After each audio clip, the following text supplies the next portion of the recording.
Hello everybody, I'm Alessandro Baldasseroni from Los Angeles.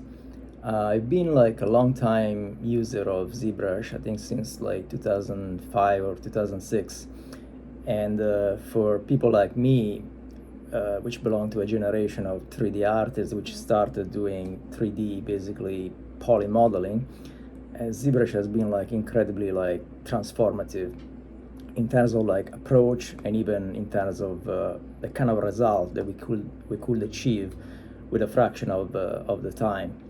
So I have nothing but good things about talking about this software, and also the community has been incredibly like supportive throughout these years, satisfying our demands and pushing the boundaries of the software release by release. And last thing, it's a lot of fun. Honestly, staying in ZBrush, free sculpting is one of the purest thing that we can do in our profession, where you actually zone out. You don't think about many technicalities, and you just like unleash your creativity and your will to actually create something out of nothing.